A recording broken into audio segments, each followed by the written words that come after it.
This is the Hidden Killers podcast with Tony Brueski, featuring trial consultant and body language expert Susan Constantine. October 24th is the date. That is the date that's been set now for the trial of Richard Allen, the man accused of murdering those two girls in Delphi, Indiana. A man that really doesn't have any sort of criminal history, a fairly weak case by any stretch of the imagination against him, but now in roughly 350 some days more of solitary confinement for a man that is innocent until proven guilty, being held in solitary confinement there in Indiana. Let's bring a picture of him up for just a second before we bring our guest in, Susan Constantine. This is Richard Allen. This is the man in purple who is there before being arrested, then once he was booked in the orange, and that is him on the far right today. Looks almost completely like a different human being. Joining me to discuss all of this, Susan Constantine.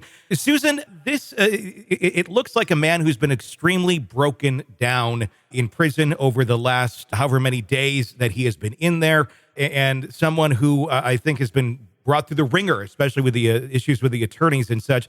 What kind of mental cruelty is this man experiencing, as now he's going to be waiting another year before actually seeing the courtroom?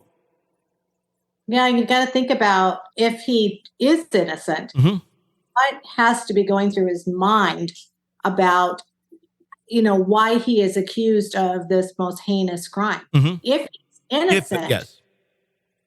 Before proven guilty, I mean, you've got to be thinking, what the heck did I do in my life to deserve this? Because it didn't happen.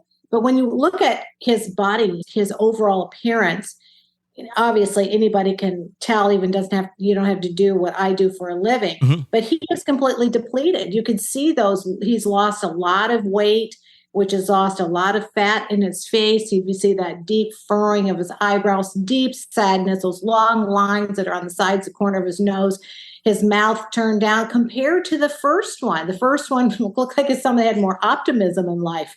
Face, of course, was fuller. When face is fuller, you look healthier. And he has no color in his skin right now. He looks unhealthy. He truly looks like he's right on the edge of not being here any longer. I mean, he looks like he's almost a cancer victim. Yeah. Very much so. And that's the thing. If he's innocent until proven guilty on any case, this one, I think a lot of us feel even more for this accused than others, because there isn't a lot here. This is a man who raised his hand and said, yeah, I was over there when the authorities were asking who was out on that hiking trail on that day. Let's talk about that for a moment. The fact that he did do that, when we're talking about behavior analysis of an individual, how often is it where someone that is guilty of a crime like this raises their hand and says, yes, hey, look closer at me, if they in fact did do something like this? Well, a lot of times they do point to themselves, because they're going to say, yes, I was there, because it's that part that says that if I tell partially the truth, then it eases my mind. It's called cognitive load. Okay. That if I tell the truth, part of the truth and not the whole truth, then I can actually do this more seamlessly. So everyone, even though it's incriminating, the worst criminal of the criminals still want to tell you everything, and they want to tell you the truth. They just don't always tell you the whole truth. So the fact that he was there, we're looking at circumstantial evidence, right? This is what we call indirect evidence, right? He was there. The photo was there. And actually, I don't even know how they even got that shot. Maybe you can kind of shed some light on that. Like, what are the chances of having a photograph of him on the railroad as he's walking, and then those girls walking on that railroad, and then those two children are gone? So I think that for the jurors that are looking at this are going to be going, it just doesn't seem right. I mean, why the chances of this remote area on this remote stretch that he was there, they were there, and those two are dead. So it just depends on those jurors. Are those the ones that says, okay, great, I see it. The picture's there. Could be a coincidence. I need more proof. And there's CSI, a lot of these true crime solvers, which now there's that whole genre is opened up so huge that they're going to be looking for more those very analytical type. I want, if I were on the defense side, I'd want people that kind of looked at prove it.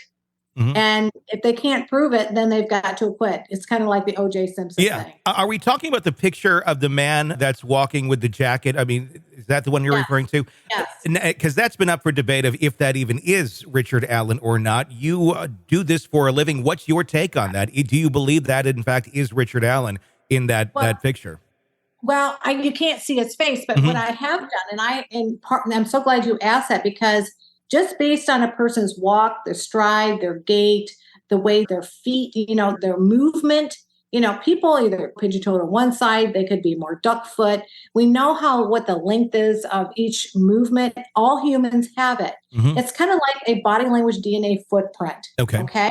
And so when I look at that photograph and I don't see any other collaborating video to compare it, then it's just a photo with a man that's on that railroad track. But I have used that type of footage that led to a serial killer in Tampa that they found based on what I saw in all of these characteristics. It's a Tampa shooter. And so it's really important, because when you start naming out, like, who walks like that? Does he have, what's his gait like? What's his movements? Does he always walk with his head down? Does he, what is the body, his barrel chestedness and in the stomach? And, people, it's like you or I would know. If we were walking in a store, you would see your wife, your husband, or wife, or your kids or friends. You would know them just by their body language, the way they walk. You could see the back of their head, or you could see characteristics about them and say, oh, that must be so-and-so. Same thing with him. I don't really have anything else to compare it to, but if that were me and I were working on that case, those are the types of videos I'd want to analyze with him in a normal situation, with family videos and other videos he's posted, and see if I can see that there is any similar characteristics in his gait, walk, and pose, the way he's moving. How does that play with a jury when things like that are brought into a courtroom?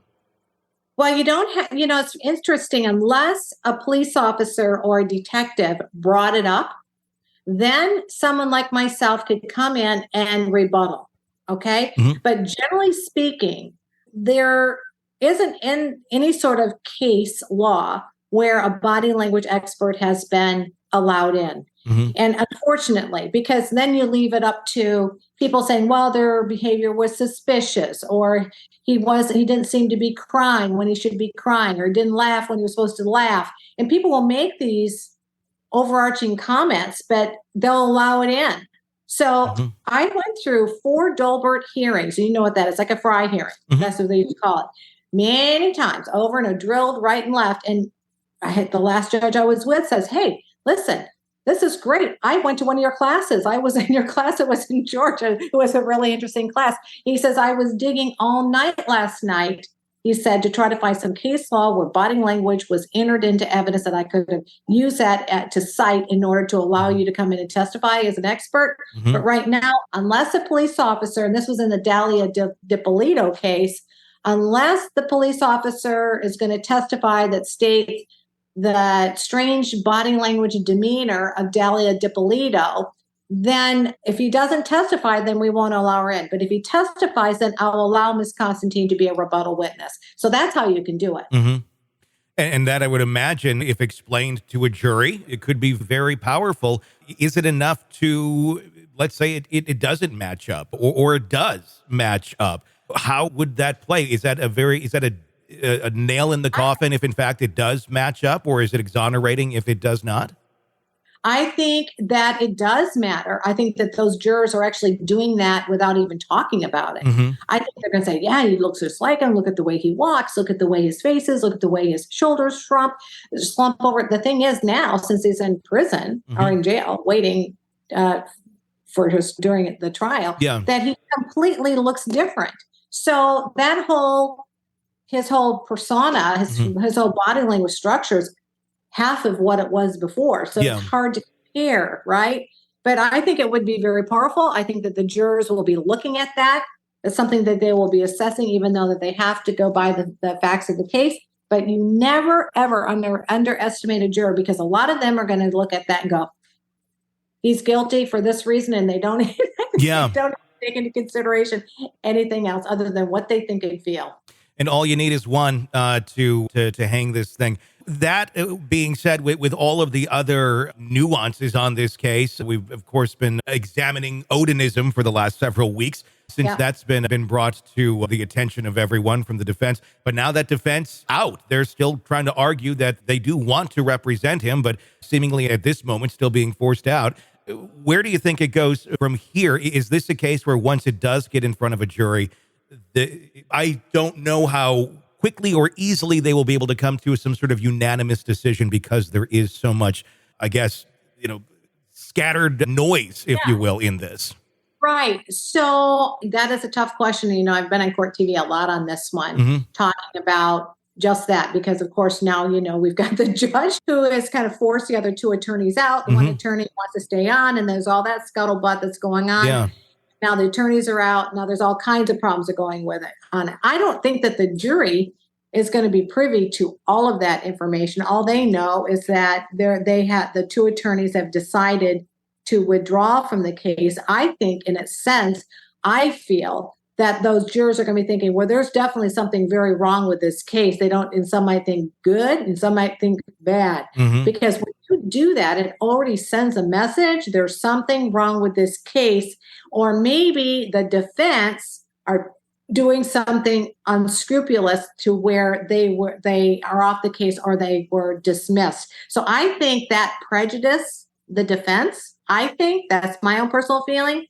And if they're going to start all over again, in my opinion, get rid of all of them, get rid of the judge, get rid of the other two, and let's still start fresh over, because otherwise then it looks like the judge saw something in the defense that they did really wrong. Yes, we got that stuff that leaked out. I don't think those attorneys knew anything about it. That had to do with somebody else within their office. But unfortunately, like every corporation, you're going to be held accountable for the people that work for you. Watch Suits. I love it. It reminds me of many episodes of Suits, and all the stuff that gets leaked out. And really, bottom line is, it goes right to the core of who's in the top leadership position. Want to listen ad-free? Want advanced access to all of our interviews before anyone else? Become a True Crime Today Premium Plus subscriber on Apple Podcasts. You get every episode commercial-free, so you can binge on true crime until you can binge no more. Search True Crime Today Premium Plus on Apple Podcasts now, or go to our podcast page and sign up now. More of the Hidden Killers podcast next.